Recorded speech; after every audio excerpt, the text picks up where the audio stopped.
أشهد أن لا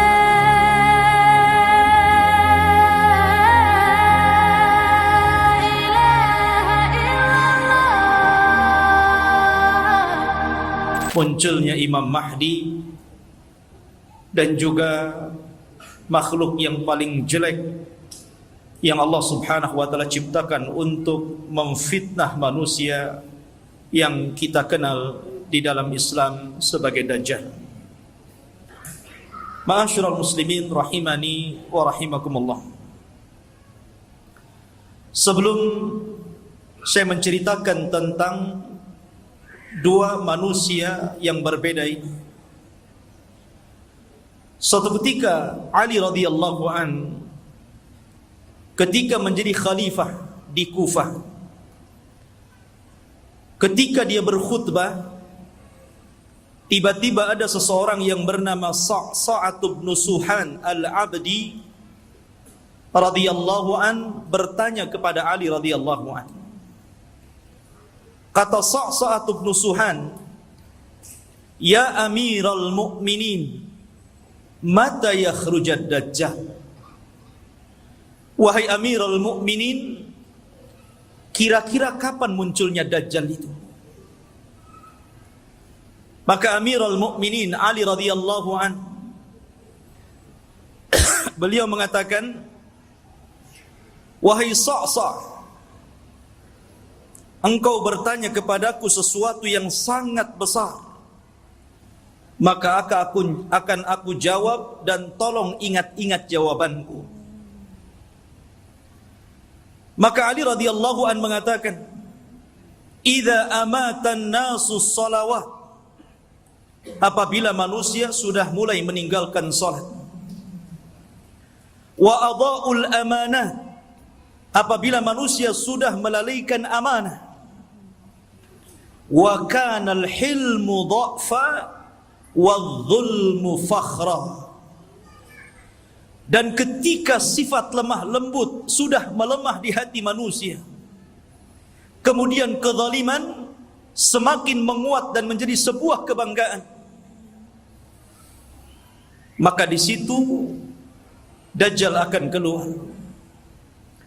Kemudian kata Ali radhiyallahu an, "Wa umara'uhum fajara, wa wuzara'uhum khawana, wa a'wanuhum zalama, wa qurra'uhum fasaqah." Dan ketika para pemimpin yang diangkat adalah pemimpin-pemimpin yang bejat, kemudian para menterinya adalah para pengkhianat-pengkhianat bangsa, dan para pendukungnya adalah orang-orang zalim, dan para ulamanya menjadi ulama-ulama ulama-ulama yang fasik. Maka ketika itu Dajjal akan keluar. Kemudian Ali radhiyallahu melanjutkan, "wa dhahara al-jawru wa fasaz zina wa dhahara ar-riba wa quti'atil arham."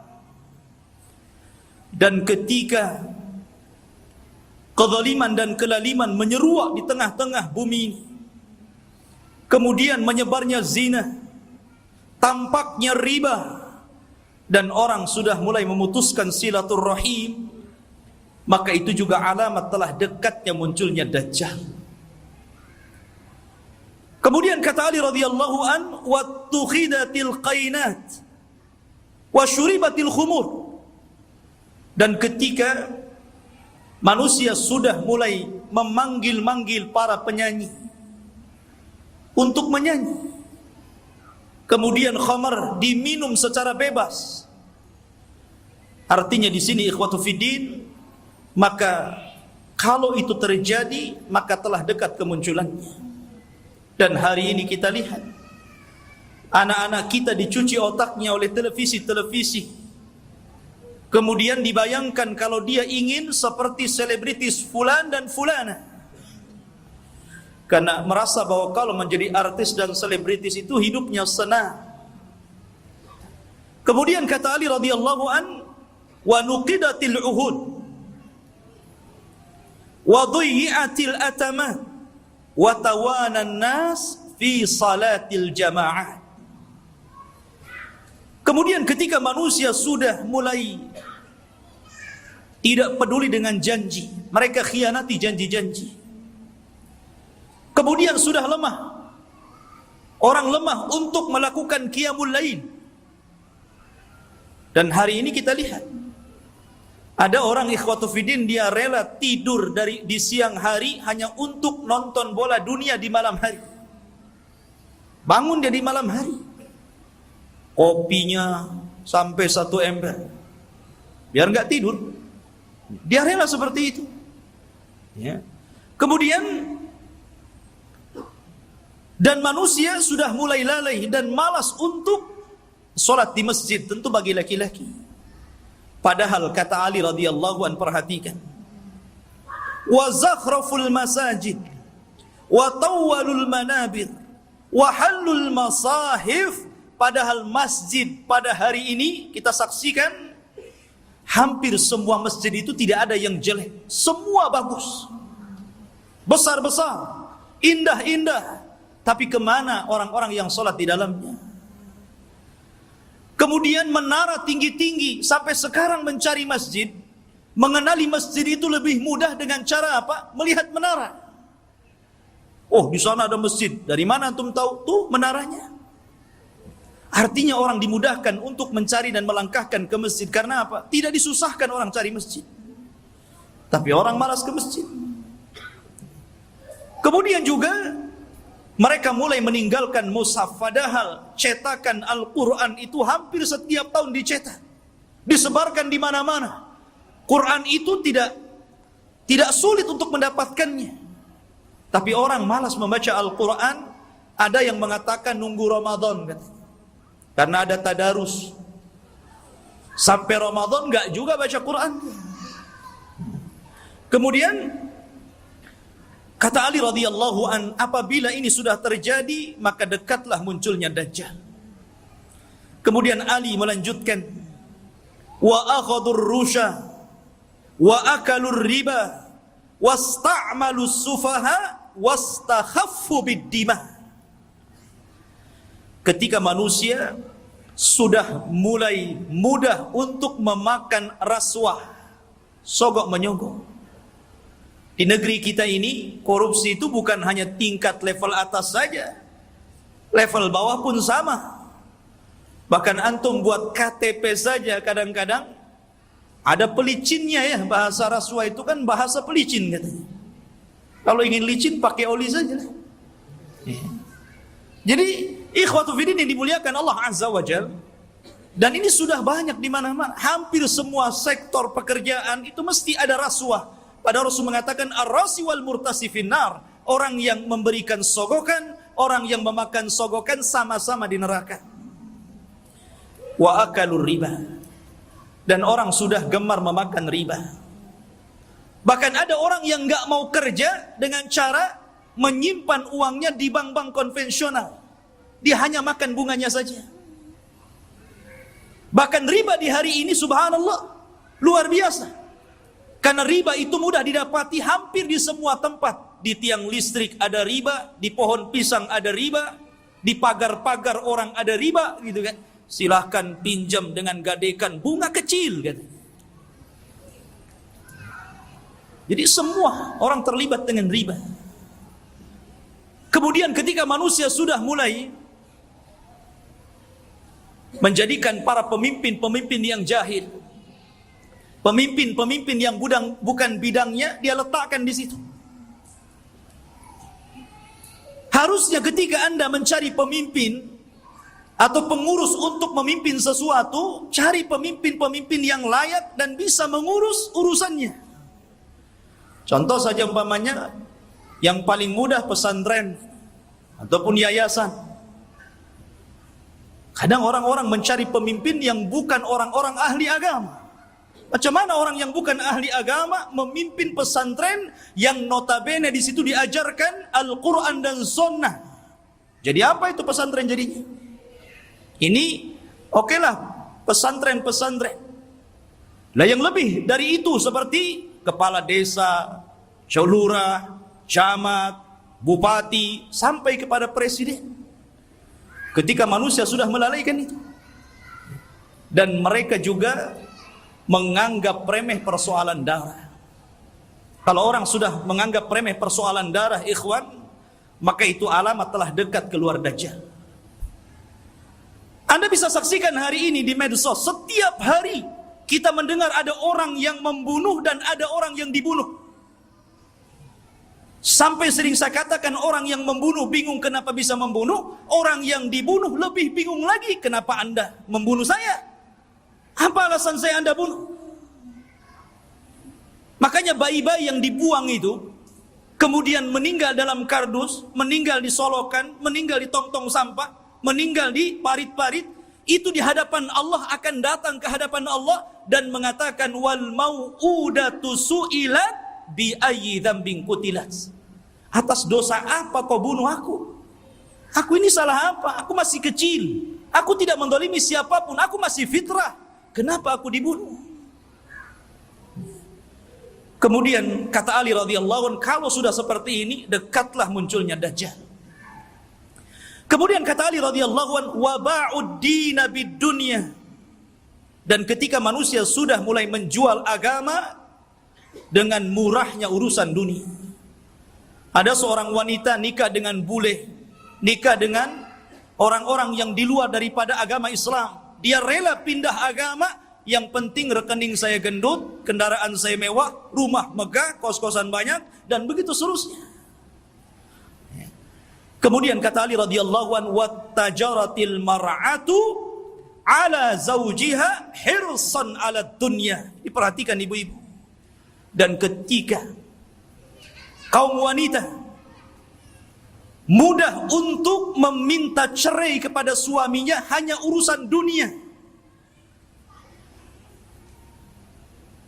Saya sering ke pengadilan agama dan saya lihat tingkat perceraian itu luar biasa di Batam. Dan banyak para wanita yang menggugat cerai suaminya hanya gara-gara faktor dunia. Bukan tidak boleh menggugat cerai, kalau ada alasannya silahkan. Tapi kalau urusan dunia, kemudian itu menjadikan seorang istri kurang ajar kepada suami dan meminta cerai begitu saja, apalagi karena ada orang ketiga yang lebih hebat, lebih wah, lebih banyak hartanya, ini sudah lain urusannya. Kemudian kata Ali radhiyallahu an, wa raqibatin nisa 'alal mayasir. Nabi SAW Ali radhiyallahu an meramalkan seperti ini. Tentu beliau mendapatkan informasi dari Nabi. Dan apabila wanita sudah mulai membawa kendaraan sendiri, di zaman Rasul kendaraan pakai kuda, pakai unta, jarang perempuan naik unta kan, paling dibonceng. Makanya di sini Ali tidak mengatakan dan para wanita menaiki al-ibil, unta, tetapi mengatakan al-mayasir, ditujukan kepada kendaraan-kendaraan modern, mobil, motor. Ya kalau mungkin jaraknya bukan jarak safar, hanya keliling-keliling di Batam, ke pasar. Ini terkadang jarak safar, jarak tempuh yang disunahkan untuk mengqashar dan menjamak sholat pun kita dapati ada perempuan berani loh bawa mobil sendiri tuh. Sudah tidak ada mahram, nekat lagi. Ya. Maka ini juga alamat dekatnya munculnya Dajjal. Kemudian kata Ali radhiyallahu wa tashabbahna nisa birrijal wa tashabbahar rijalu bin nisa.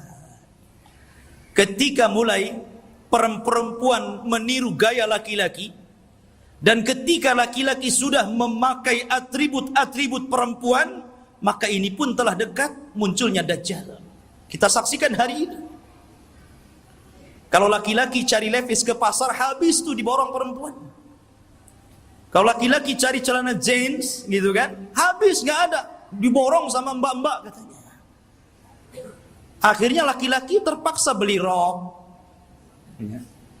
beli pakaian-pakaian perempuan. Artinya seperti ini kan. Anda bisa bayangkan tuh, pakaian laki-laki tapi pakai jilbab gitu kan. Ketat, pakai lepis, pakai kaos, tapi jilbaban pula dia. Ya. Yang laki-lakinya parah lagi. Anting-anting itu untuk perempuan, dia letakkan tutup botol aqua di sini di kupingnya. Antum tahu? Anak itu lihat ada orang pakai anting-anting laki-laki itu, botol aqua di sini. Ya Allah. Ini kan atribut perempuan, kenapa pula dipakai laki-laki? Bahkan yang lebih parah, apa yang disebut dengan LGBT itu sudah mulai melembaga loh di negeri kita ini. Mulai melembaga. Bahkan tahun kebelakang itu saya pernah mendengar informasi sampai mereka membuat fikih LGBT. Anda bisa saksikan tuh. Fikih LGBT, bagaimana cara wudunya LGBT, bagaimana cara sholatnya LGBT, bagaimana cara puasa LGBT. Dan minta pula kemudian diresmikan supaya majelis ulama itu memberikan mukaddimah. Ini kan sudah gila ini. Mereka nggak tahu bagaimana hukuman kaum Lut. Tidak ada hukuman yang lebih parah yang Allah kirimkan kepada mereka. Hati-hati. Di Batam aja banyak itu. Antum kalau keluar ke jalan-jalan, hati-hati kalau ada yang manggil tuh, bang, LGBT. Ma'asyiral muslimin rahimani wa rahimakumullah. Kemudian wa kana as-salamu bainahum 'ala al-ma'rifah. Ketika antum mengucapkan salam kepada orang yang antum kenal saja, yang antum nggak kenal nggak antum ucapkan salam.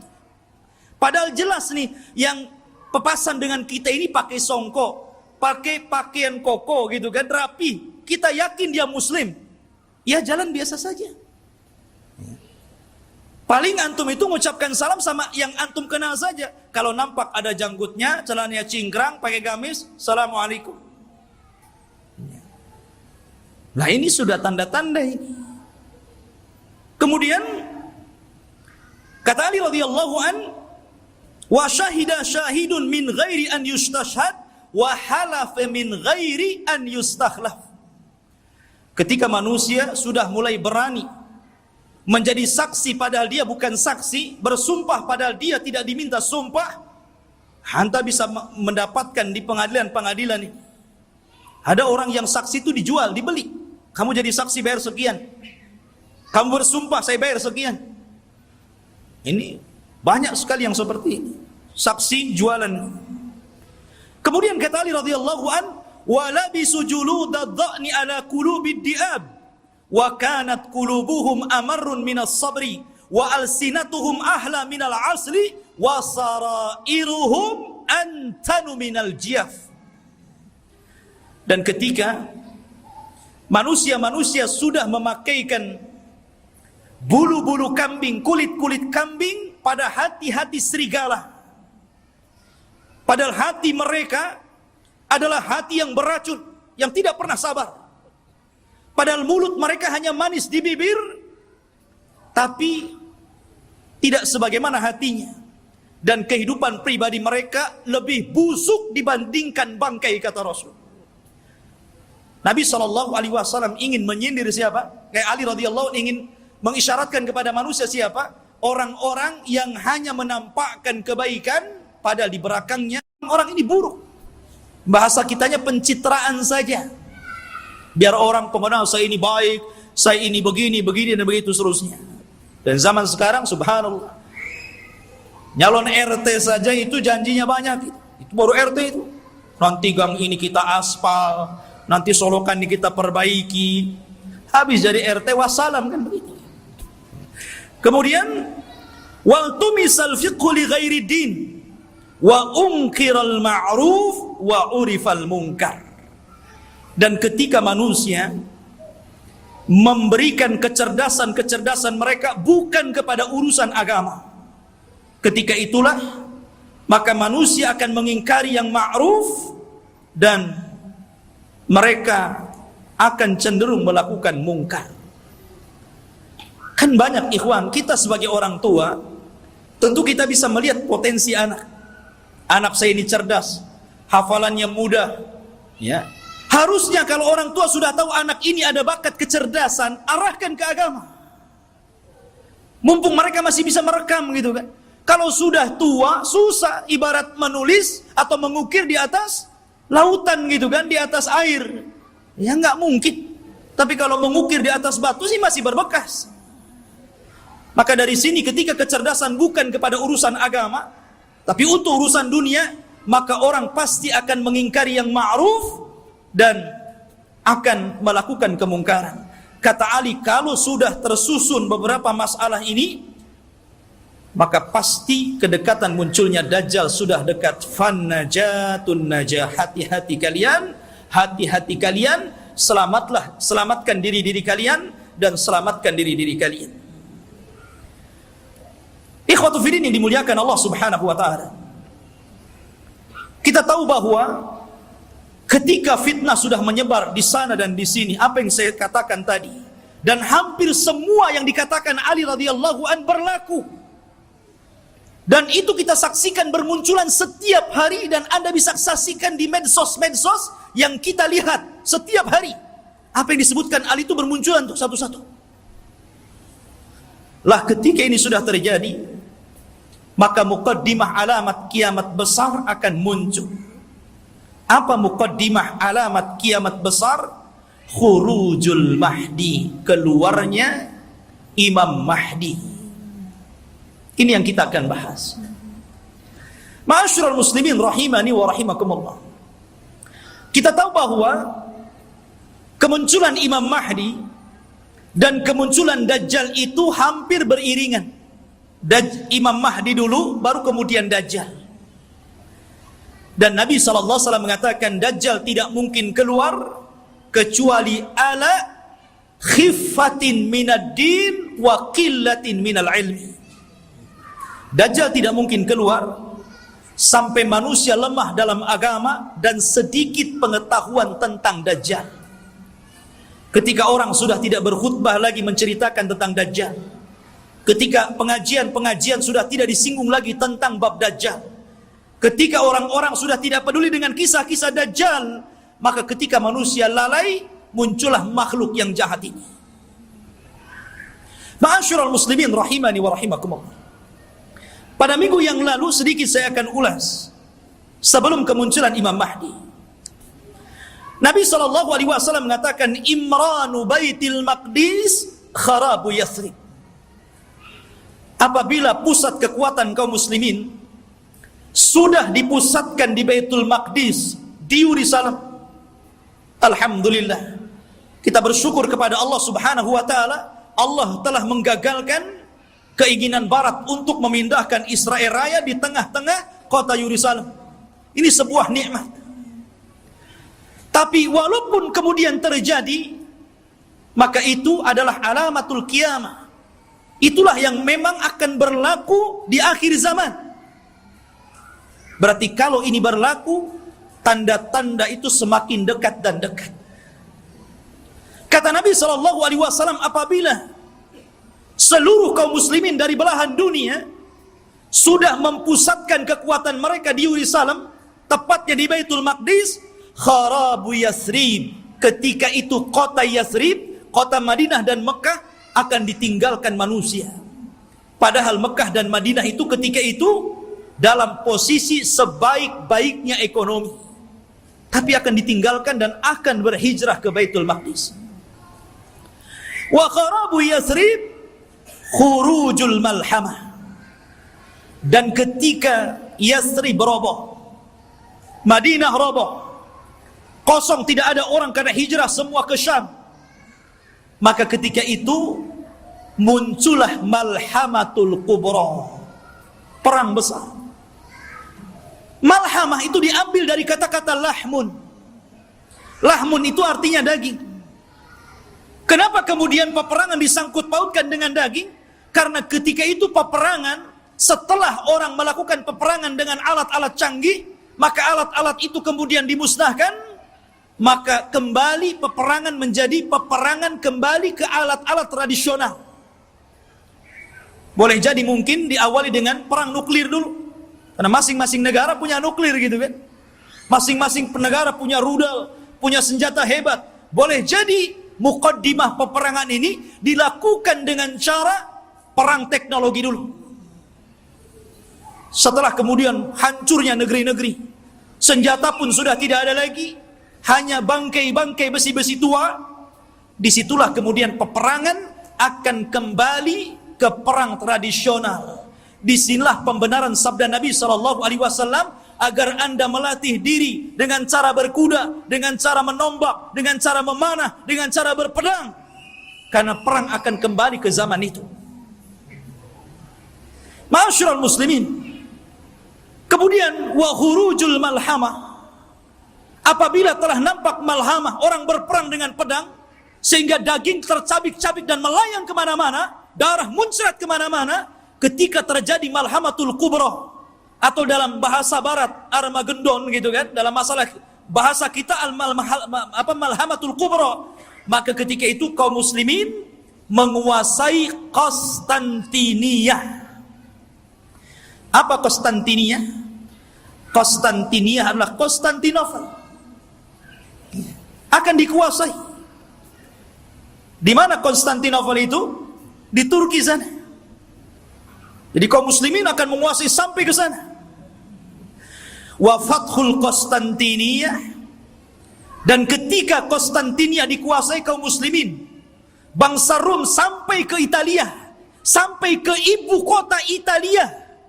Kaum muslimin sampai ke sana, bergerak sampai ke arah Eropa sana. Maka disitulah kata Nabi SAW, wa fathul Konstantinia khurujud dajjal. Ketika kaum muslimin memenangkan perang besar, perang Konstantinia, maka ketika itu munculnya dajjal. Ma'asyiral muslimin rahimani wa rahimakumullah. Kita tahu bahwa pusat kekuatan kaum muslimin, saya katakan kelak akan berada di Palestina, tepatnya di Yerusalem, Baitul Maqdis. Semua kaum muslimin, tentara-tentaranya dari berbagai macam negara akan bergabung di situ. Maka disitulah ikhwatu fiddin, Barat ini punya kepentingan. Mereka hendak menghancurkan bangsa-bangsa yang menurut mereka itu sangat kuat dan tidak bisa dikalahkan oleh sendiri. Maka akhirnya mereka melakukan perdamaian bersama kaum muslimin untuk sama-sama menyerang bangsa-bangsa yang menurut orang-orang Romawi itu sangat berbahaya bagi mereka dan juga kaum muslimin. Maka berdamailah ketika itu kaum muslimin dengan orang-orang barat. Dan hari ini juga berdamai. Ya kan? Kita tahu Liga Arab, mereka ada hubungan dengan barat, entah secara ekonomi, politik atau yang lainnya. Itu namanya perdamaian juga. Tapi di akhir zaman, yang namanya perdamaian itu tentu setelah adanya peperangan. Kalau tidak ada peperangan, mau damai apa? Perang dulu baru damai. Ya. Makanya Nabi SAW mengatakan, tastalihuna antum warum sulhan aminah. Kalian kaum muslimin di akhir zaman akan berdamai dengan orang-orang Nasrani, orang-orang Romawi. Dan ketika itu orang-orang Romawi aktsarun nas, orang yang paling banyak pasukannya. Mereka tuh banyak sekali. Cuman masalahnya, kalau memang orang-orang Nasrani itu mereka kuat, kenapa tidak langsung menyerang kaum muslimin? Karena kaum muslimin itu walaupun sedikit ditakuti oleh orang-orang kafir. Lihat di zaman Rasul, perang Badar, 300 melawan 1.300, menang. Lihat perang Mu'tah. Antum tahu perang Mu'tah? Perang Mu'tah itu perang di mana kaum muslimin berhasil memerangi orang-orang Romawi. Nabi menulis surat kepada Raja Romawi. Suratnya itu dirobek, utusannya dibunuh. Marah orang-orang Romawi ini, akhirnya menyiapkan pasukan bergerak untuk menyerang Nabi. Kata Nabi, kalau mereka menyerang kita di Madinah, maka akan banyak terbunuh, laki-laki, perempuan, anak-anak, kakek-kakek. Ini tidak adil. Kita siapkan pasukan, kemudian kita sambut mereka. Akhirnya Nabi SAW mempersiapkan pasukan. Kata Nabi, wahai Zaid, peganglah bendera. Kalau kau mati, ganti dengan Ja'far. Kalau Ja'far mati, ganti dengan Abdullah ibn Rawahah. Perangkat. Dan di antara pasukan ada Khalid ibn Walid, tapi tidak dijadikan pemimpin karena baru masuk Islam. Berangkat mereka ke Mu'tah. Ya. Ketika melihat jumlah mereka berlipat-lipat banyaknya dengan kaum muslimin, wajar, manusia. Zaid mengatakan, apakah kita perlu pulang ke Madinah memberitahu Rasul? Atau bagaimana? Nggak imbang nih, pasukan Romawi banyak sekali, sementara pasukan kita sangat sedikit sekali. Tetapi karena mereka sudah kadang keluar membawa pasukan besar, sementara pasukan Romawi lebih besar daripada itu, akhirnya Allah takdirkan mereka pun melakukan peperangan. Subhanallah, di awal peperangan Zaid meninggal dunia. Kemudian bendera ditangkap oleh Ja'far. Ja'far meninggal dunia, terputus seluruh anggota badannya, termasuk dua tangannya terputus. Dia pegang bendera, diputus ininya, dipegang kirinya, diputus ininya, dipegang dadanya, dibelah akhirnya. Nabi berada di Madinah, tahu tuh karena wahyu. Kata Nabi, semoga kedua tangan Ja'far digantikan kedua sayap di sorga dan dia bisa terbang sesukanya. Ja'far meninggal dunia, dipegang Abdullah ibn Rawaha. Abdullah ibn Rawaha meninggal dunia, bingung kaum muslimin. Ini tidak ada lagi pemimpin pasukan. Maka mereka melirik kepada Khalid ibn Walid. Akhirnya dipegang dialah. Dia punya strategis perang yang luar biasa. Pasukan yang ribuan itu bisa dikalahkan oleh strategis Khalid ibn Walid. Sampai ada seorang Romawi bertanya kunci kemenangan kepada Khalid. Khalid, bagaimana engkau bisa memenangkan peperangan ini sementara jumlah kalian kecil dan jumlah kami besar? Kemudian Khalid memberikan kuncinya. Kata Khalid, nahnu qaumun nuhibbul maut kama tuhibbul haya. Kami kaum yang cinta kematian sebagaimana kalian cinta kehidupan. Berani mati, itulah kuncinya. Ya. Ma'asyiral muslimin rahimani wa rahimakumullah. Lah, perang ini akan berlaku kelak di akhir zaman. Tetapi orang-orang Islam akan bergabung dan melakukan perdamaian bersama orang-orang Romawi, kemudian akan menyerang sebagian. Ada yang memprediksi maksudnya yang diserang adalah negara-negara yang mereka berada di benua Asia. Ya, mungkin Cina, mungkin Korea, mungkin negara-negara, kita tidak tahu, Allahu a'lam. Karena Rasul tidak menyebutkan negara mana yang diserang. Rasul hanya mengatakan watagzuna aduwan miwaraihim. Kalian akan berperang dengan musuh dari belakang kalian. Tidak disebutkan siapa mereka. Tetapi perang ini adalah gabungan pasukan kaum muslimin dan Romawi menyerbu negara itu dan dimenangkan. Ketika dimenangkan ini akhirnya saling mengklaim. Kata orang Nasrani, ini kemenangan kami. Kata orang Muslim, tidak, ini kemenangan kami. Sehingga muncullah satu orang Romawi, satu orang Salibi mengatakan, ghalabas salib, ghalabas salib, ghalabas salib. Sungguh kami salib yang menang. Kami salib yang menang. Kami salib yang menang. Datanglah seorang Muslim mengatakan, balillah ghalab. Bahkan Allah yang memenangkan perang ini. Akhirnya saling berdebat. Terjadilah perkelahian. Maka sang salib, orang Nasrani, dibunuh kaum muslimin. Dari sinilah orang-orang Romawi berkhianat. Berkhianat. Padahal mereka tertulis melakukan perjanjian itu 10 tahun. Ada yang mengatakan di tahun ketiga, ada yang mengatakan di tahun kelima, mereka berkhianat. Atas pengkhianatan inilah, maka kemudian mereka hendak menyerang kaum muslimin, menyiapkan pasukan besar. Dan kaum muslimin butuh pemimpin untuk melawan Romawi. Dari sinilah apa yang kita bahas malam ini, khurujul Mahdi. Muncul Imam Mahdi untuk melawan orang-orang Romawi. Ma'asyiral muslimin rahimani wa rahimakumullah. Kalau kita cerita Al-Mahdi Al-Muntadhar, Imam Mahdi yang kita tunggu-tunggu kemunculannya, Nabi SAW menyebutkan sifat-sifatnya. Kenapa Nabi SAW menyebutkan sifat-sifatnya? Agar supaya tidak ada orang yang mengaku sebagai Imam Mahdi. Kan disebutkan sifat-sifatnya. Anda tidak bisa tahu-tahu saya Imam Mahdi. Kayak di Indonesia ini ada satu orang, satu waktu dia ngaku Imam Mahdi, satu waktu ngaku Nabi, satu waktu ngaku Nabi Isa. Hebat tuh. Dan itu hanya ada di Indonesia. Ya. Siapa dia? Lia Aiden. Antum pernah kenal kasusnya Lia Aiden? Sampai di penjara. Rupanya anaknya juga ngaku Nabi. Lihat masyarul muslimin. Dan itu hanya ada di Indonesia. Ya. Belum lagi di Jawa Barat. Ada orang namanya Cecep. Orang Jawa Barat kan Cecep tuh namanya. Aja Cecep. Ya. Ngaku Nabi juga. Nabi Cecep namanya. Nabi Cecep, subhanallah. Ya.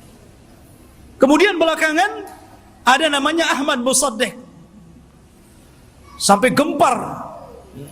Banyak di negeri kita ini ngaku Nabi. Kalau di Batam saya belum dengar. Di Batam ini ada yang ngaku orang bisa melihat Allah aja itu. Tapi bayar 500 katanya. Ya.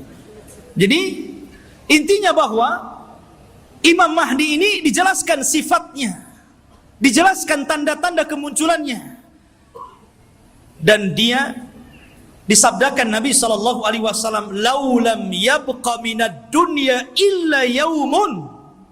Kalaulah usia dunia ini hanya tinggal 1 hari saja, la tawwalallahu dzalikal yaum, pasti Allah akan lamakan hari itu selama-lamanya, hatta yab'atsa rajulan min ahli baiti, sampai Allah akan utus seorang laki-laki dan dia keturunanku, yuwatiu ismahu bi ismi wa isma abihi bismi abi, di mana nama dia sama dengan namaku Muhammad, bukan Lia. Ya. Bapaknya Abdullah, bukan Aiden. Ya. Jadi Muhammad bin Abdullah Al-Hasani, keturunan Hasan, Al-Alawi, keturunan Ali. Artinya dia keturunan cucu Rasul, Hasan bin Ali. Dan ini Imam Mahdi ahli sunnah. Berbeda dengan Imam Mahdi Syiah. Mereka menganggap Imam Mahdi Syiah itu keturunan Husain. Namanya Muhammad juga, tetapi Muhammad Hasan Al-Ashkari namanya. Katanya waktu kecil disembunyikan di satu tempat di gua di daratan Irak, namanya Sirdab. Jadi ada satu gua Sirdab, di situ ada lubang kecil, kemudian orang ngeker ke dalam gitu kan. Dan mengetuk-ngetuk pintunya, ukhruj ya Mahdi, ukhruj ya Mahdi. Itulah orang Syiah.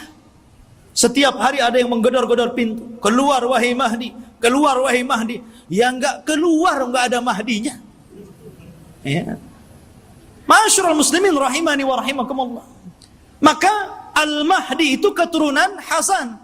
Maka yang disebutkan oleh banyak para ulama, salah satunya Syekhul Islam Ibn Taimiyah, kemudian juga muridnya Al-Imam Ibnul Qayyim rahimahullahu ta'ala, ketika menjelaskan tentang kenapa Imam Mahdi keturunan Hasan, karena Allah memuliakan Hasan ketika dia menyerahkan kekuasaan kepada Muawiyah untuk menjaga darah kaum muslimin, maka keturunannya Allah muliakan akan menjadi imam yang belum sempat dicicipi oleh nenek moyangnya Hasan bin Ali. Padahal Hasan bin Ali sudah jadi presiden di zaman itu. Tapi cuma 6 bulan saja, melihat ada gelagat pergerakan kaum muslimin pembela Ali akan perang lagi dengan Muawiyah, dia tidak mau ada pertumpahan darah. Akhirnya dia ngalah, dia yang menyerahkan kekuasaan kepada Muawiyah, engkau saja yang jadi raja, yang jadi rakyatnya. Akhirnya bersatulah kaum muslimin. Karena kerendah dirian Hasan inilah, maka Allah muliakan Hasan. Maka dari keturunan Hasan inilah lahir di akhir zaman Al-Mahdi Muhammad ibn Abdullah Al-Hasani Al-Alawi rahimahullahu ta'ala. Kok rahimahullah ta'ala? Belum muncul, afwan. Ya. Hafizahullahu ta'ala. Taib. Khotufidin yang dimuliakan Allah subhanahu wa ta'ala, beliau dilaqabi Al-Mahdi. Al-Mahdi artinya orang yang diberikan petunjuk. Dan dia Allah perbaiki dalam satu malam. Dia tidak tahu kalau dia akan jadi pemimpin. Dia seorang thalabul ilmi, ahli ibadah. Dia tidak tahu kalau dia akan diangkat. Tiba-tiba ketika dia dari Madinah ke Mekah untuk haji gitu kan, orang-orang memandang bahwa dia itu ada kelainan. Orang ini luar biasa, punya wibawa, taat beribadah, sehingga orang-orang Allah lembutkan hatinya, diarahkan agar memilih orang ini dan dibaiatnya. Pada awalnya dia menolak. Dia menolak. Siapa saya? Saya bukan siapa-siapa. Kenapa Anda memilih saya untuk menjadi pemimpin kalian? Tapi kemudian dia pun istikharah di malam hari itulah Allah perbaiki dia dalam satu malam. Allah berikan ilmu, kecerdasan, kepemimpinan, subhanallah. Sehingga dalam satu malam kun fayakun. Idza arada syai'an an yaqula lahu kun fayakun. Kalau Allah menghendaki sesuatu, tinggal katakan kun fayakun, jadi dia. Ya. Kemudian pembaiatan kepada Imam Mahdi inilah tersebar. Sampai akhirnya datang tentara dari Syam untuk membunuh Imam Mahdi yang ada di Mekah. Berangkat mereka pasukan itu. Ya. Tapi ketika mereka sampai di Baida antara Mekah dan Madinah, Allah kirimkan gempa yang sangat besar sehingga mewafatkan dan menghancurkan mereka. Kata Nabi SAW, sebelum datang tanda-tanda kiamat akan muncul, maka akan terjadi 3 gempa. Gempa dari arah timur, gempa dari arah barat, dan gempa di Jazirah Arab. Inilah gempa di masa Imam Mahdi, menghancurkan semua pasukan yang akan menyakiti Imam Mahdi. Sampai orang yang jalan pun ikut mati, orang yang mau dagang ikut mati. Sehingga Aisyah bertanya kepada Rasul, wahai Rasul, bagaimana orang yang ikut mati yang tidak bersalah dan hendak membunuh Imam Mahdi itu? Kata Nabi SAW, yub'atsu yaumal qiyamah ala niyatihim. Mereka akan dibangkitkan pada hari kiamat sesuai dengan niat mereka. Intinya ikhwatu fiddin, Imam Mahdi ini kemudian dibaiat di depan makam Ibrahim, di depan Ka'bah. Kemudian berangkat dari Mekah ke Madinah dan diikuti oleh pasukan yang sangat besar. Kemudian mereka hijrah ke Syam, bergabung dengan pasukan yang sudah siap tempur melawan orang-orang Romawi. Akhirnya ketika sampai di Syam, mereka membaiat Imam Mahdi, dan disitulah mulai peperangan besar. Perang besar Malhamatul Kubra. Ma'asyiral muslimin rahimani wa rahimakumullah. Dan kita tahu bahwa Imam Mahdi ini berkuasa atau diberikan kekuasaan oleh Allah Subhanahu wa taala tidak lama. Antara 7 sampai 8 tahun saja, ada yang mengatakan sampai 9 tahun. Dan dalam kekuasaan kaum muslimin, Imam Mahdi itu betul-betul membawa perdamaian, keadilan, kesuburan. Bahkan saking adilnya Imam Mahdi, Allah turunkan berkahnya dari langit, karena dia telah berhukum dengan hukum Allah. Kata Allah, walau anna ahlal qura amanu wattaqau lafatahna alaihim barakatim minas sama wal ard. Kalaulah sebuah penduduk, sebuah negeri beriman, bertakwa, maka Allah Subhanahu wa taala akan kirimkan berkah langit dan berkah bumi. Ini terjadi di kekuasaan Imam Mahdi. Kaum muslimin, harta dibagi rata, sehingga tidak ada miskin, tidak ada kaya, semua sama. Imam Mahdi berhukum dengan hukum Allah, dan dia menggunakan khilafah dengan khilafah minhaj nubuwah. Ma'asyiral muslimin rahimani wa rahimakumullah. Lah ketika Imam Mahdi memimpin pasukan ini, kemudian Imam Mahdi berhasil menyerang orang-orang Romawi sampai ke jantung kotanya. Kemana? Ke Itali. Romawi di mana? Di Itali. Jadi bergerak dengan pasukannya sampai menyerbu orang-orang Romawi itu sampai ke jantung kotanya, ke Itali sana. Ketika menang dalam peperangan, para sahabat sudah merasa kaya dengan harta rampasan perang. Karena kalau perang itu ikhwan, kalau musuh kalah kan semua jadi milik kaum muslimin. Tanah milik kaum muslimin, rumah milik kaum muslimin, kendaraan milik kaum muslimin, kaya. Ya. Makanya tidak ada bisnis yang lebih menguntungkan kecuali perang. Kalau menang dapat segalanya. Kalau kalah ya matilah tuh. Artinya di sini ikhwatu fiddin yang dimuliakan Allah Azza wa Jalla, maka ketika sudah sampai dimenangkan itu, mereka berada di Eropa itu, berada di Itali. dan dimenangkan kaum muslimin, maka mereka sedang beristirahat di bawah pohon zaitun sambil menggantungkan pedang-pedang mereka, menunjukkan perang hari itu bukan dengan rudal, bukan dengan nuklir, tapi kembali ke pedang, kembali ke panah, kembali ke tombak, kembali ke kuda, kembali ke unta, persis di zaman Rasul. Disitulah syaitan datang, kemudian berteriak bahwa Dajjal telah muncul di Syam dan membawa pasukan dan akan masuk ke rumah-rumah mereka. Oh, mendengar itu, maka Imam Mahdi mengutus 10 orang yang berkuda. Kata Nabi SAW, aku kenal siapa nama-namanya, aku kenal bagaimana kudanya, dan mereka adalah sebaik-baik penunggang kuda pada hari itu. Itu Rasul yang mengatakan.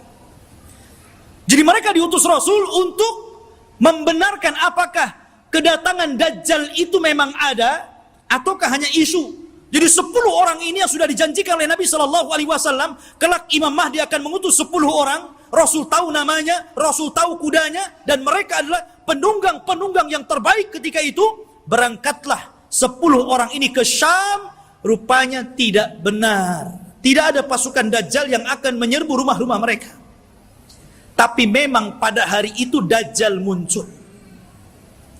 Dajjal muncul pada hari itu, tapi tidak menyerang rumah-rumah mereka. Sehingga mereka bergerak tuh, pasukan kembali ke Syam. Disinilah bermula kisah Dajjal. Bicara tentang Dajjal, ikhwatu fiddin yang dimuliakan Allah Subhanahu wa taala. Dajjal itu adalah makhluk Allah Subhanahu wa taala. Dia bukan Tuhan. Dia adalah keturunan dari Bani Adam. Bukan setan, bukan jin, bukan juga iblis. Bahkan dia lebih hebat daripada jin, lebih hebat daripada setan lagi. Tapi dia keturunan Bani Adam. Ma'asyiral muslimin, suatu ketika Nabi SAW mendatangi para sahabat. Sahabat sedang bicara tentang Dajjal. Saking banyaknya Rasul membicarakan tentang Dajjal di khutbah-khutbahnya, di majelis ta'limnya, di perang-perangnya, selalu cerita Dajjal, sehingga sahabat menyangka jangan-jangan Dajjal itu ada di kebun kurma Madinah. Ya. Maka Nabi SAW mendatangi mereka, dan sahabat mengatakan, ya Rasulullah, aktsartal hadis anhu fakhifna hatta dhananna anna ad-dajjal fi atrafin nakhli. Wahai Rasul, kau terlalu banyak menceritakan Dajjal, sehingga kami takut jangan-jangan Dajjal itu sudah ada di kebun kurma. Maka Nabi SAW mengatakan, bukan demikian. Jangan kalian mencelaku karena aku banyak bercerita tentang Dajjal. Karena ini fitnah lebih besar daripada harta, lebih besar daripada fitnah anak-anak, lebih besar daripada fitnah peperangan yang menghancurkan negara dan membunuh kaum muslimin. Lebih besar daripada fitnah-fitnah ini semuanya. Kata Nabi SAW, ghairu dajjal akhwafuni alaikum. Tidak ada yang lebih aku takutkan kepada kalian kecuali fitnah Dajjal. In yakhruju fikum, kalau seandainya Dajjal itu muncul kepada kalian, wa ana hayyun, dan saya masih hidup, fa ana hajiju dunakum, saya yang akan melawannya, saya yang akan berperang dengan dia. Akan tetapi kata Rasul, iyakhruju fikum wa ana mayyitun, kalau Dajjal keluar kepada kalian dan saya sudah mati, fakullu nafsin dha'iqatul maut, setiap jiwa pasti mati. Kata Nabi SAW, famru'un hajijunya nafsahu, maka setiap orang harus membela dirinya masing-masing, karena tidak ada yang bisa melawan Dajjal kecuali seorang Nabi. Maksudnya Nabi Isa. Makanya ketika Nabi SAW mendengar ada di Madinah seorang anak kecil yang Allah berikan keanehan dari ilmu-ilmu jin, namanya Saf, atau dikenal dengan Ibnu Sayyad, anaknya seorang Yahudi. Sifat-sifatnya sama dengan Dajjal yang diceritakan Nabi. Anak kecil, Ya. Bahkan sebagian para sahabat bersumpah bahwa dia Dajjal. Salah satunya Umar ibn Khattab radhiyallahu an, bersumpah dia Dajjal. Dan Rasul membiarkan sumpahnya dan tidak mengingkari. Akhirnya Rasul datang dengan Abu Bakar, dengan Umar, ingin mengecek tentang keberadaan anak kecil namanya Sauf atau disebut dengan Ibnu Sayyad ini. Berangkat Rasul. Kemudian masuk ke kampung Yahudi.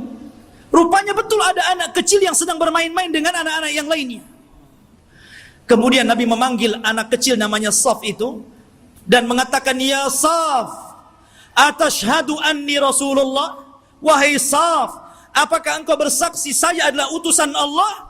Anak kecil nengok Nabi. Kemudian dia mengatakan, "Asyhadu annaka nabiyyul ummi." Aku bersaksi engkau adalah nabi yang diutus oleh Allah Subhanahu wa taala. Tiba-tiba Sauf berbalik tanya kepada Rasul, "Ya Muhammad, atashhadu anni Rasulullah?" Hei Muhammad, maukah kau bersaksi aku juga utusan Allah?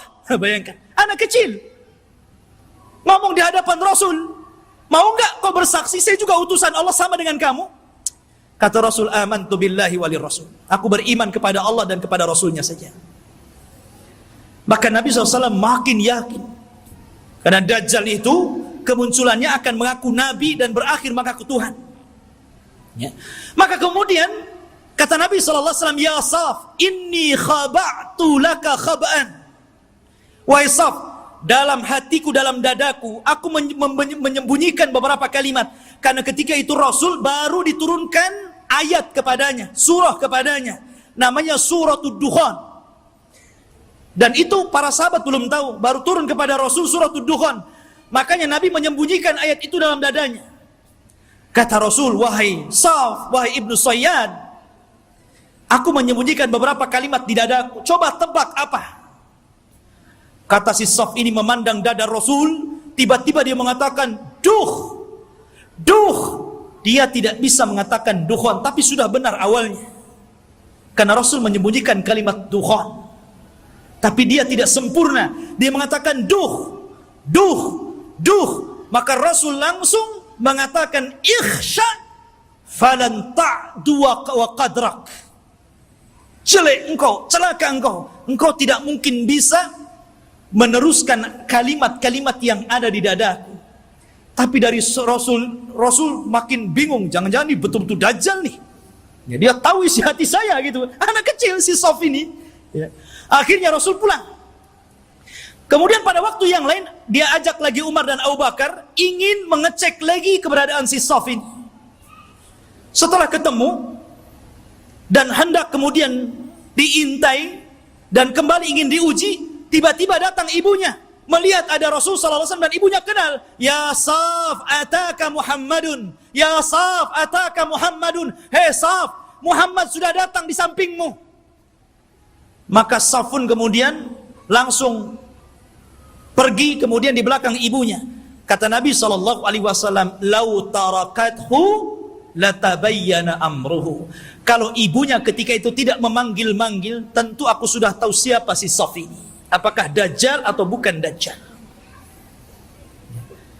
Tetapi ikhwatu fiddin, kenyataannya si Sauf ini kemudian tumbuh besar dan dia masuk Islam. Tapi dalam hati para sahabat masih ragu masalahnya. Jadi dia sudah tua, masuk Islam, sahabat masih ragu, masih ketakutan dengan si Sauf ini, Ibnu Sayyad yang sudah besar dan masuk Islam. Jangan-jangan dia Dajjal pura-pura masuk Islam.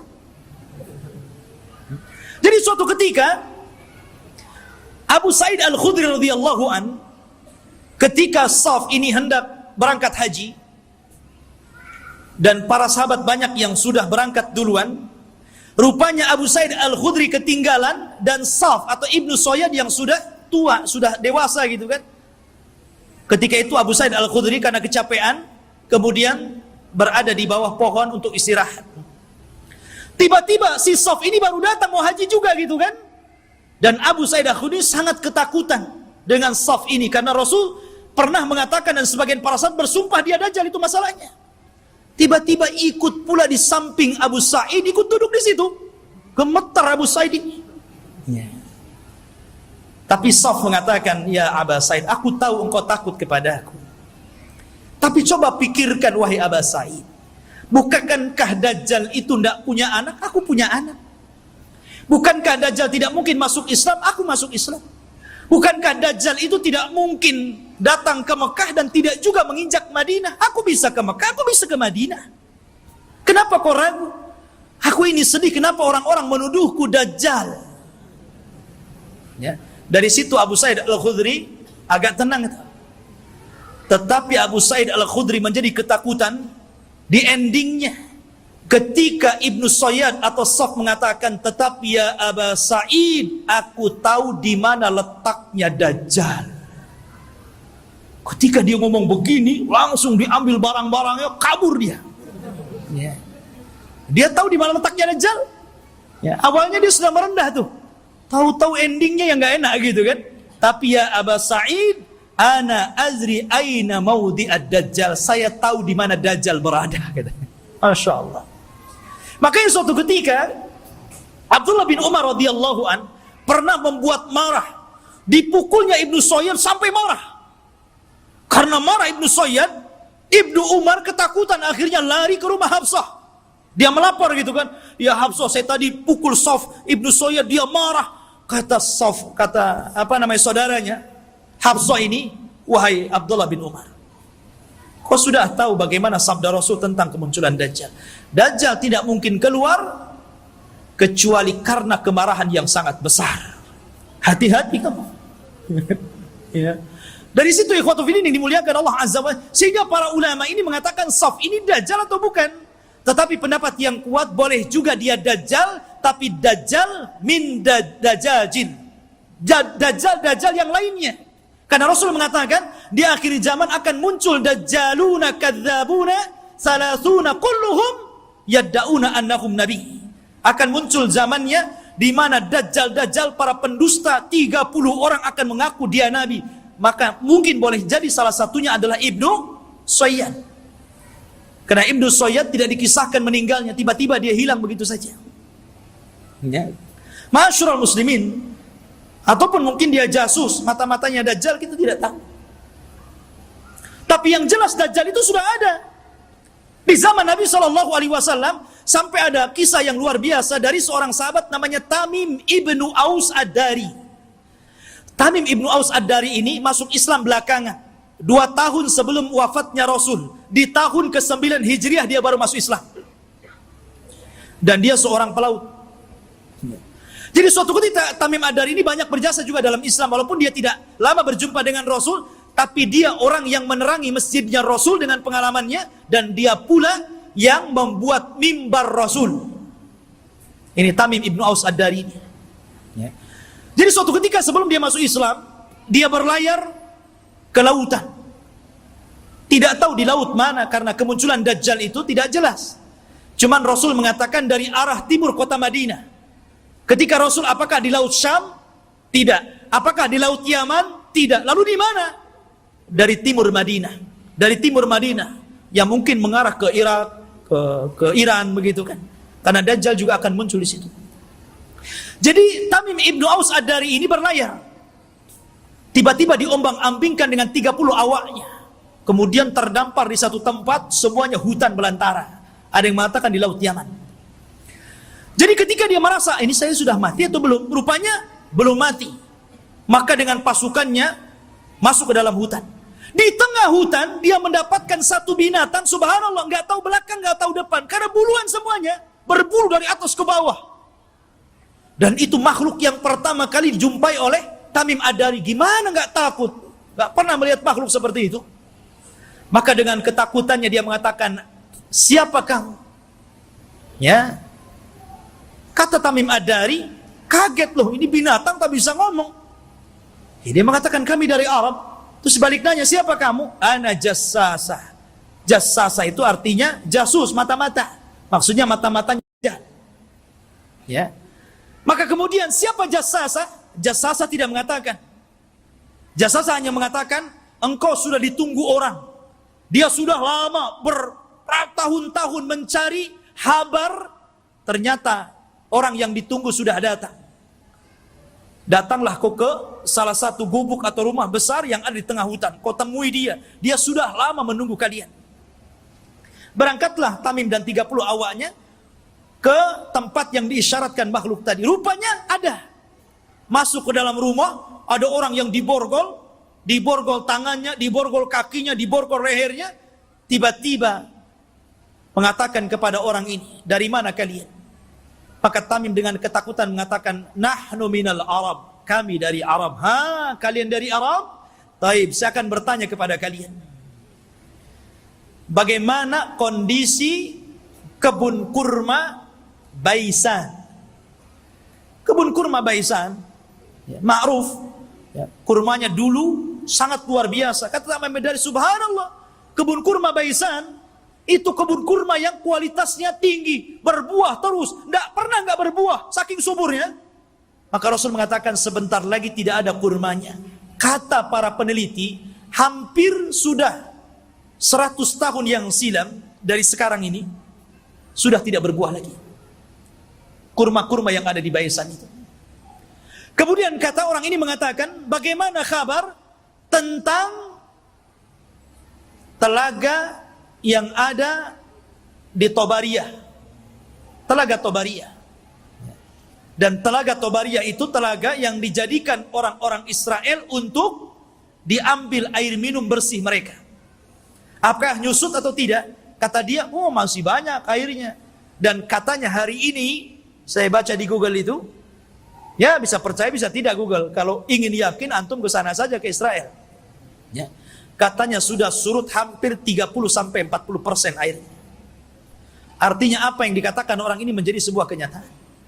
Kemudian kata orang ini mengatakan, bagaimana kabarnya Ainuz Zughar? Ainuz Zughar, mata air Zughar itu mata air bersih yang biasa diambil minum dan untuk perairan ladang, dan itu berdekatan dengan Bahrul Mayyit, ya, dengan laut mati. Laut mati yang dulu kaum Lut diadab, kemudian ditimpakan dan sekarang jadi laut mati. Lah, Ainuz Zughar itu ada di sekitar itu. Kata orang ini, apakah masih berair? Ya, masih berair. Para petani masih ngambil airnya. Orang-orang masih minum di situ. Kata orang ini, sebentar lagi akan kering. Kemudian orang ini bertanya, apakah sudah tampak Nabi utusan Allah, Nabi Arab? Kata Tamim Ad-Dari, dia sudah sampai di Madinah, berhijrah dari Mekah. Apakah orang-orang membenarkan dan mendustakan? Iya, ada yang membenarkan, ada yang mendustakan. Kata Dajjal, sebaik-baik manusia adalah orang yang mengikuti dia. Dajjal saja nyuruh kita ikut Nabi. Ya. Dia mengatakan apa? Sebaik-baik orang adalah ikut dia. Dajjal itu. Ya. Sekarang yang bukan Dajjal nggak mau ikut Nabi. Nggak mau juga nyuruh orang ikut sunnah Nabi. Ada orang ikut sunnah Nabi dikatakan Wahabi. Ya.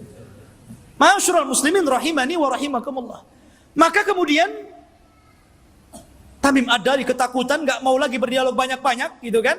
Dia langsung pergi pulang, cari jalan keluar. Allah takdirkan sampailah dia ke Madinah tepat pada tahun 9 Hijriah. Kemudian masuk Islam.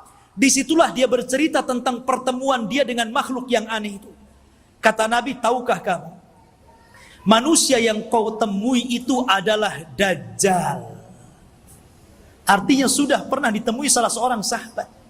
Dan inilah satu-satunya kisah dari sahabat yang diriwayatkan Rasul, kemudian diriwayatkan kepada para sahabatnya.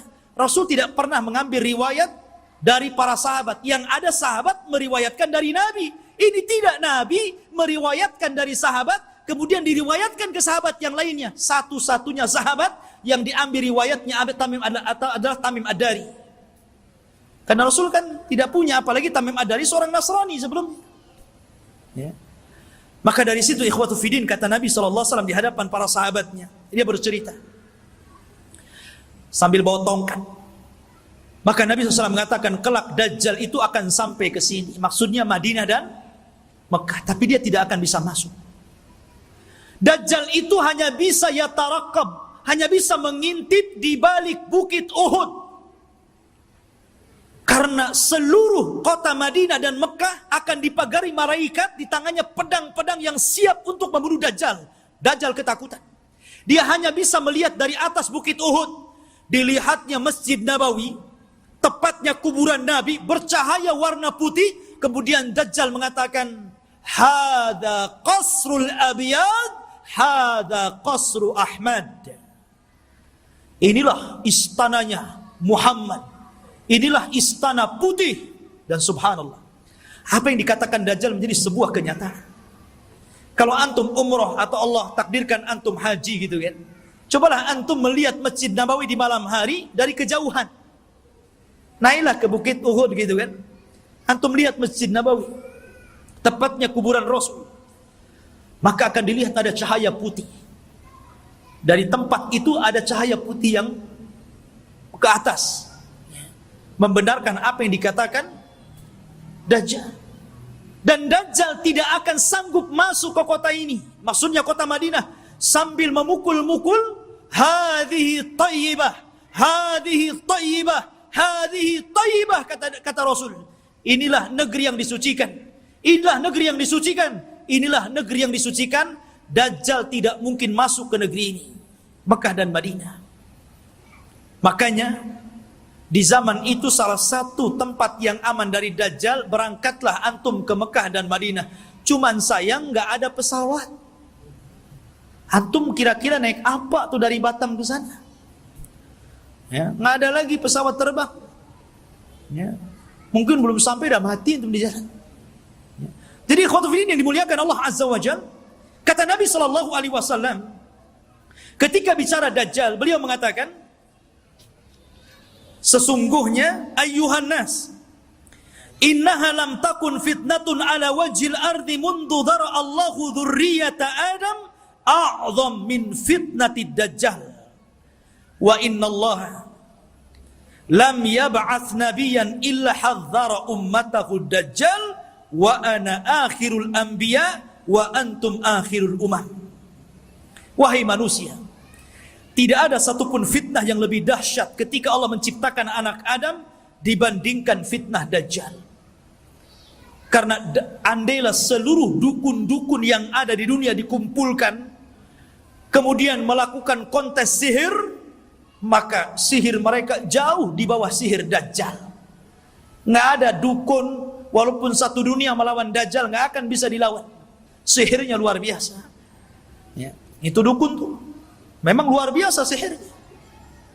Diberikan oleh Allah Azza wa Jalla kekuatan sehingga orang mudah untuk percaya bahwa dia Tuhan kita, itu masalahnya. Kalau tukang sihir itu kan ma'ruf di zaman Nabi Musa, justru ketika Nabi Musa menampakkan mukjizatnya, semua tukang sihir beriman kepada Musa. Walaupun belakangan dibunuh semua oleh Firaun. Tapi mereka orang yang dimasukkan ke dalam sorga padahal tidak pernah sujud kepada Allah sedikit pun. Karena beriman kepada Musa. Ya. Lah kata Nabi SAW, sejak zaman Adam dilahirkan dan anak cucunya sampai hari ini, tidak ada fitnah yang lebih besar daripada fitnah Dajjal. Dan tidak ada satupun Nabi yang Allah utus kecuali memperingatkan umatnya tentang kemunculan Dajjal. Nabi Syuaib memperingatkan umatnya tentang kemunculan Dajjal. Nabi Saleh, Nabi Yakub, Nabi-Nabi yang lainnya, Nabi Ibrahim, Nabi Sulaiman, Nabi Daud, dan seluruh para nabi, mereka mengingatkan tentang kemunculan Dajjal.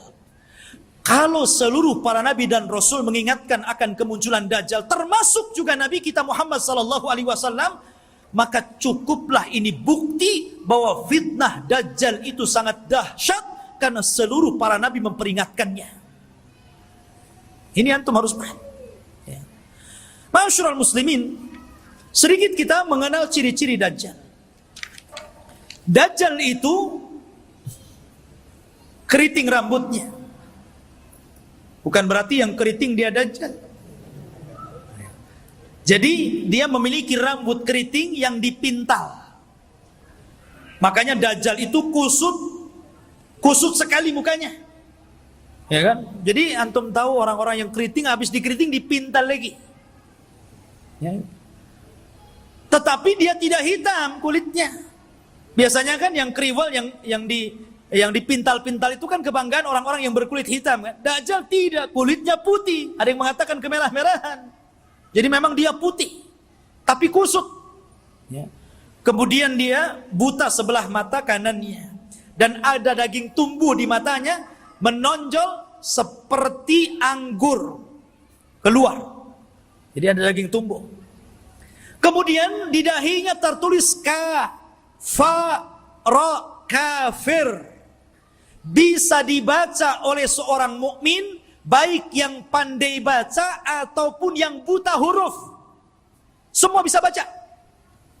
Ya. Artinya bahwa semua orang bisa baca, dia kafir, tapi semua orang ikut Dajjal, itu masalahnya. Kan fitnahnya luar biasa, sudah tahu di jidatnya ada kafir, masih ikut juga dia, kan begitu. Itulah fitnahnya. Karena dia bisa dibaca oleh siapapun, yang pandai baca sama yang buta huruf bisa baca. Kemudian juga lehernya lebar, pendek besar, dan kakinya bengkok. Kakinya itu kayak busur panah. Lalu jalannya jelek sekali. Dan dia matanya sebelah awar. Dari sini menunjukkan kalau orang itu waras, beriman, imannya kuat, otaknya dipakai, tentu orang itu tidak mungkin mengakui orang seperti ini Tuhan karena banyak cacatnya. Ya kan jelek itu orangnya. Kok jadi Tuhan pula? Ya, dan mengaku ana rabbukum, saya Rabb kalian. Tapi masalahnya walaupun penampilannya seperti itu, tapi dia diberikan kekuatan oleh Allah yang Allah tidak berikan kepada yang lainnya. Makanya ketika Dajjal mengaku Tuhan, maka Allah langsung mengatakan innahu a'war fa innallaha laisa bi'a'war. Dajjal itu a'war, buta sebelah kanannya, dan Allah tidak buta dan tidak buta sebelah. Ya. Ma'asyiral muslimin rahimani wa rahimakumullah. Lah Dajjal ini ikhwatu fillah yang dimuliakan Allah Azza wa Jalla. Dijelaskan juga di antara fitnah-fitnahnya secara umum, karena waktu juga yang terus berjalan. Di antara fitnah-fitnah Dajjal yang paling besar adalah mengaku nabi. Kemudian setelah itu mengaku Tuhan. Ini fitnah yang paling besar. Fir'aun ngaku Tuhan, gak punya kesaktian. Makanya tidak banyak orang yang ikut Fir'aun. Itu karena takut saja gak mengakui Fir'aun itu Tuhan, kan gitu. Begitu juga Namrud atau raja-raja zalim yang lainnya. Tapi Dajjal ini bukan karena takut, karena ta'jub dengan kehebatannya. Makanya orang banyak yang ikut Dajjal. Anda bisa bayangkan Dajjal ini datang ke negeri yang rusak. Anggaplah kayak Suriah gitu kan. Udah roboh. Sudah nggak bisa lagi dibangun. Nggak mungkin lagi mau berapa ratus tahun lagi membangun kota ini. Dajjal itu datang ke kota yang roboh itu. Kemudian Dajjal mengatakan, keluarlah wahai bumi pembendaharaan kalian.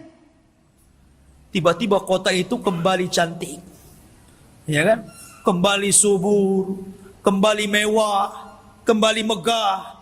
Kambing-kambingnya penuh dengan susu, unta-untanya gemuk-gemuk. Subhanallah, Anda bisa bayangkan itu. Ya. Siapa yang lebih hebat sihirnya dari tukang-tukang sihir dibandingkan Dajjal? Dan sebaliknya, kalau ada kota bagus, subur, banyak ternaknya, kemudian Dajjal lewat, kemudian tidak beriman kepada Dajjal, langsung ambruk, langsung gersang, langsung pada mati, gitu kan? Subhanallah. Ya. Seperti ini fitnahnya.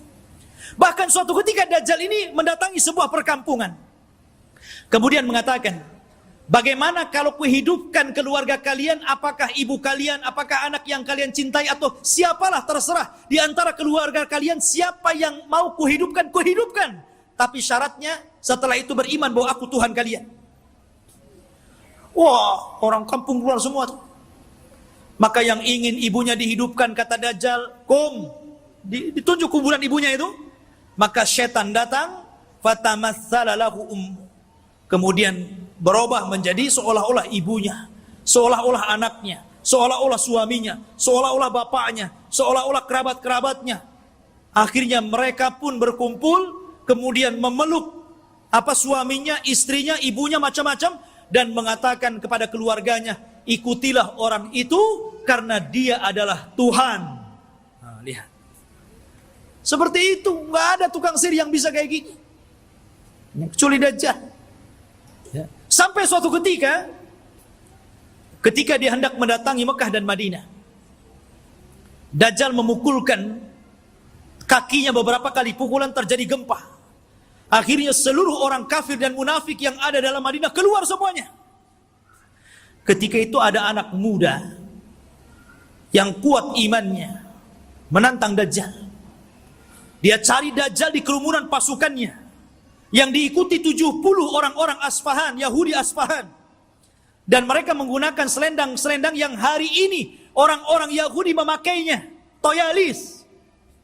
Selendang yang dipakai di bahu-bahu mereka itu, toyalis namanya. Ya. Lah kemudian anak muda ini ditangkap oleh tentara Dajjal. Kemudian ditanya, mau kemana mau kamu? Saya mau ketemu rajamu Dajjal. Di mana dia? Akhirnya dihadapkan. Kemudian Dajjal memerintahkan pasukannya untuk memukuli. Habis dipukuli dihadapkan kepada Dajjal. Kemudian Dajjal memerintahkan algojonya untuk menggergaji. Digergaji jadi dua tuh. Dari atas kepala pertengahannya sampai ke muka sampai ke belah jadi dua. Habis belah jadi dua, Dajjal berjalan di tengah-tengahnya. Kemudian mengatakan kepada pengikutnya, kalau aku hidupkan dia, makin yakin engkau dengan aku bahwa aku Tuhan kalian. Semua mengatakan, ya engkau Tuhan kami. Maka Dajjal mengatakan, kom. Akhirnya jadi satu lagi itu tubuhnya. Ya, kayak punya ilmu rawa rontek. Ya, jadi satu itu. Ya. Kemudian setelah itu Dajjal sudah menghidupkan lagi, semua orang berteriak, antal ilah, engkau adalah Tuhan. Maka Dajjal mengatakan kepada anak muda ini, maukah engkau bersaksi bahwa saya adalah Tuhan kalian? Maka anak muda ini ternyata tidak mengatakan, saya semakin yakin anta dajjalul kadzdzab. Saya semakin yakin engkau itu Dajjal, pendusta yang disabdakan Rasul sallallahu alaihi wasallam. Oh, marah Dajjal. Akhirnya Dajjal mengambil pisau dan hendak membunuhnya, tapi tidak bisa karena takut kelemahannya diketahui orang-orang. Akhirnya dia pegang tubuhnya dan dilemparkan ke dalam api. Tapi anak muda ini sempat berteriak, engkau tidak akan bisa membunuh kecuali diriku. Yang lain tidak bisa. Ya. Ma'asyiral muslimin rahimani wa rahimakumullah. Dari sini menunjukkan bahwa luar biasa Dajjal ini. Lah Dajjal ini akan memimpin pasukan besar. Makanya orang-orang Yahudi mereka bermimpi kalau terbentuk Haikal Sulaiman dan robohnya Masjidil Aqsa, kemudian berkumpulnya pasukan, mereka mengatakan, kami sedang menunggu Mesius kami. Mesius itu bahasa mereka, bahasa kita Dajjal. Bahasa kita Dajjal. Makanya kalau kita melihat simbol Zionis itu kan gambar mata gitu. Walaupun Zionis itu sudah tidak asli lagi Yahudi, karena Zionis itu tidak berpegang dengan Taurat, tapi berpegang dengan Talmud.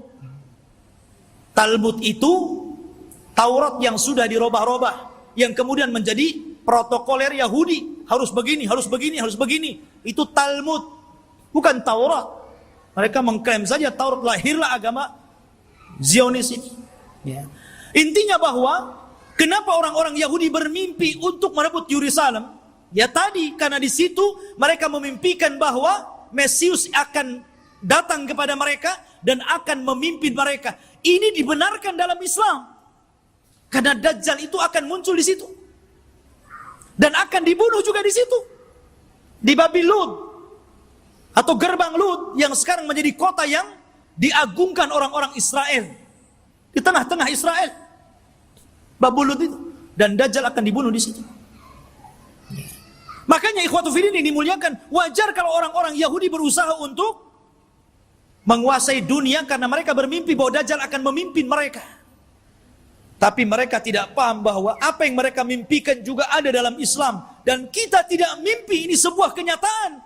Bahwa Imam Mahdi akan muncul dan akan menjadi musuhnya Dajjal di akhir zaman. Dan akan berperang. Cuman karena Rasul yang pernah mengatakan, kalau aku hidup di zaman kalian, aku yang akan menghadapinya. Tapi kalau aku mati, tidak ada yang bisa untuk membunuhnya kecuali seorang Nabi.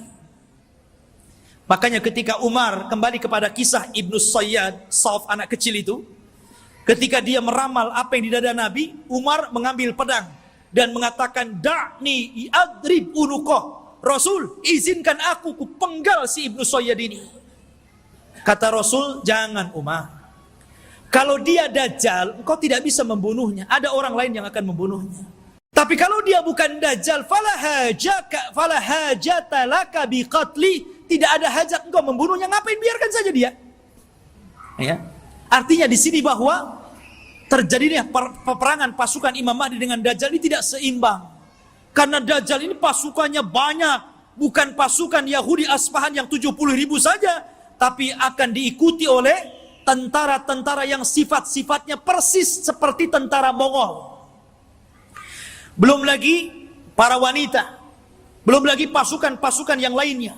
Sehingga Imam Mahdi terdesak sampai akhirnya sembunyi di Bukit Saina, di Bukit Tur, berhari-hari, berbulan-bulan sampai habis bekalnya. Ketika pasukan sudah putus asa dan mengatakan, wahai imam, kalau kami terus di sini kami mati kelaparan. Berarti mati kita mati konyol. Ya, bagaimana kalau kita besok bergerak, kita lawan saja, apa yang terjadi terjadilah.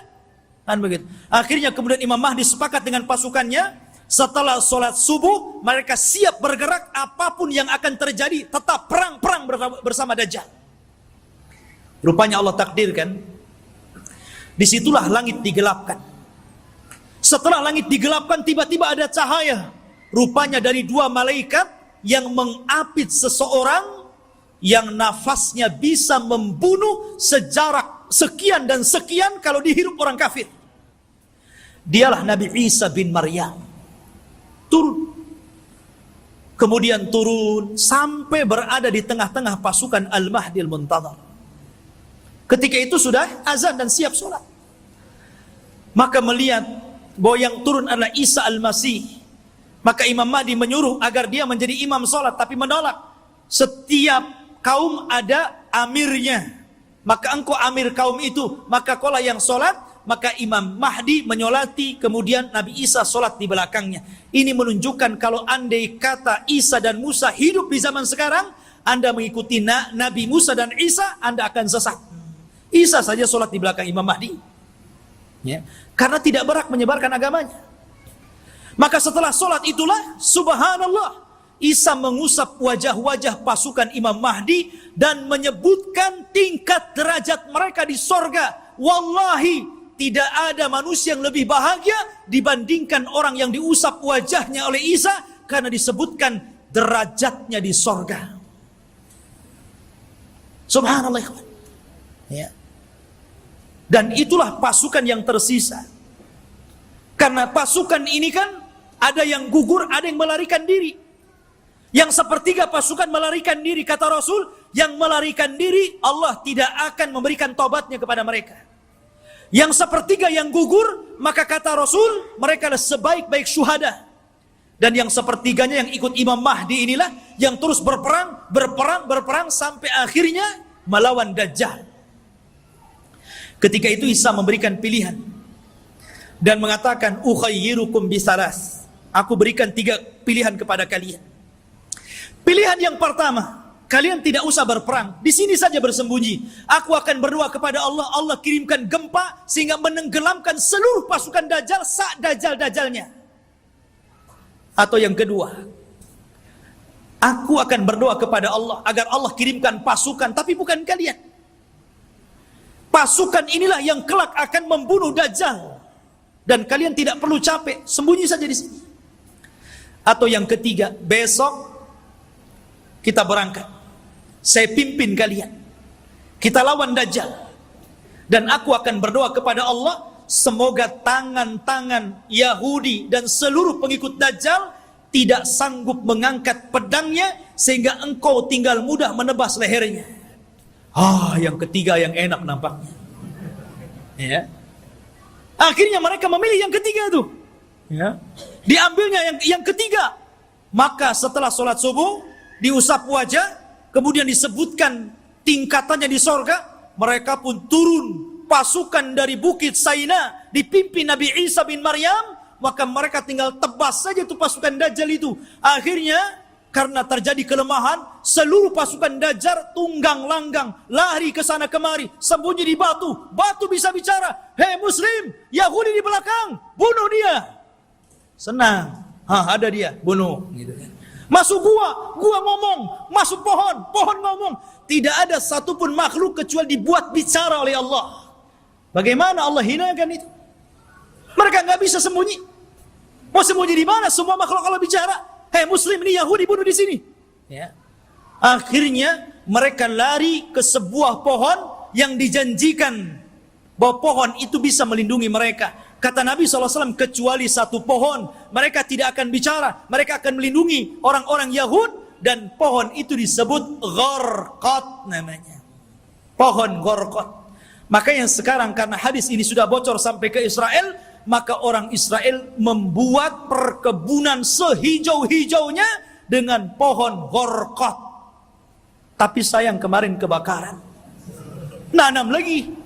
Ya. Mudah-mudahan kebakaran lagi. Ya. Masyaallah muslimin, tetapi dulu saya pernah mendengar ada orang cerita tentang beberapa tokoh-tokoh di Jawa Timur kalau tidak salah. Berkumpul mereka membicarakan tentang fatwa pohon Gharqad. Karena bentuk pohon Gharqad ini hampir mirip dengan cemara. Ya. Sehingga kemudian sebagian mereka mengatakan bahwa jangan-jangan cemara itu adalah Gharqad. Sampai akhirnya ada yang memberikan ide bagaimana kalau kita tebang semua pohon cemara itu katanya. Biar nggak ada orang Yahudi sembunyi di Indonesia katanya. Bukan cemara, bukan Gharqad ikhwan. Cemara ya cemara, biarkanlah cemara itu untuk penghijauan gitu kan. Ya. Jadi ikhwatu fillah ini dimuliakan. Jadi pohon Gharqad itulah yang tidak akan bicara. Makanya orang Yahudi mengembangkan pohon ini di mana-mana.